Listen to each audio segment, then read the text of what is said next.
How is he physically and otherwise? Yeah, so obviously I cannot delve into that. I'd like to reiterate that we were advised to refrain from sharing information about our visits with him.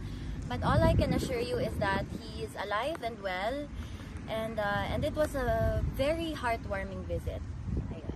And as I left, I told him na, ayun, I'm talking about more of me lang, no, what I said to him.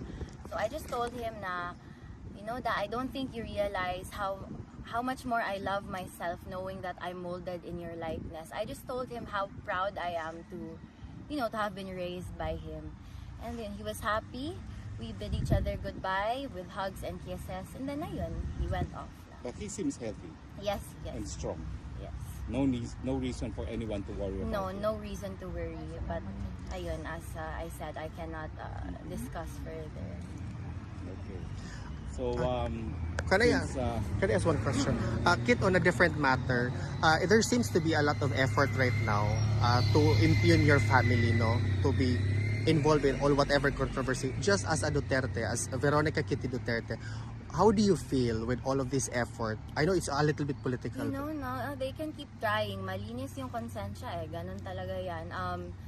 Problema ng North, Duterte yung dadalhin na pangalan. So it's something we were prepared for, I guess, for our name to be dragged wherever in whatever issue. So I think the best we can do is hope for the best and prepare for the worst. Kit, do you have a message to all of those supporters right now, because the confirmation of charges hearing were postponed, but still supporters, I believe, will still come here with respect to mga prepared na mga events. What's your message to the supporters of your father? Yes, to those supporters who still plan on coming here. Of course, I cannot tell you not to come kung gusto niyo talaga, but ayun, I would just like to extend my heartfelt and everlasting gratitude to all of you for sticking it through until now. It's been 5 months. Almost 6 months. Yeah, almost 6 months, half a year. So it's a pretty long time, and for hindi naman nila nakakasama si PRD on the daily, but that amount of support, of course, it's overwhelming now. Wow, there are people who love him and respect him this much. So as his daughter, who also loves him dearly, I would like to thank you, and that this is something that as a family we would never ever forget. will you still be here 19 to 23? I'm not sure, parang hindi na attorney kasi ayun, for the rallies, correct? Yes. So I think that by that time the grandchildren will be taking over. That is VM Rigo, there's Kong Omar, and there's Isabel. Kit, just one last final. How are you managing everything, being on top with respect to your education, visiting your father, and all the family things? I've been asking that also. I honestly don't know. Yeah. But actually, kanina my classes almost finished at 7 a.m. So I slept around 7 a.m. Then I woke up at 12. And then, ayun. Kaya, diretso na. I'm asking because you serve as an inspiration to a lot of Filipinos.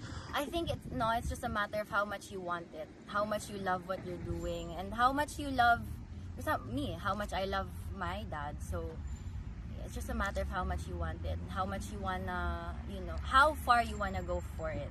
Thank you, Kitty. Thank you. Yes. Yeah, I'm stay on na ako ha. Sige, ma'am. Nakita na ko sa RTL News that imuha daw papa kay nakasakit daw pero di lang daw ni pa known na unsa ang Actually, no, he is 80, ma'am. Of course, pag 80 ka, you have like ailments, a lot of ailments, no? Sakit yung likod, may diabetes. So, I think it's yung mga normal ailments for an 80-year-old. Hindi naman yung something that we have to really worry about. yeah, sa RTL News sa Netherlands. But for an 80-year-old, he is pretty strong. Yeah. Minsan, nakikipag-racing pa siya sa tungkod niya. So, he's fine. He's He's fine. okay. Very cute. Yes. Thank you, Kit. Thank you. So you have time for pictures, no? Lalo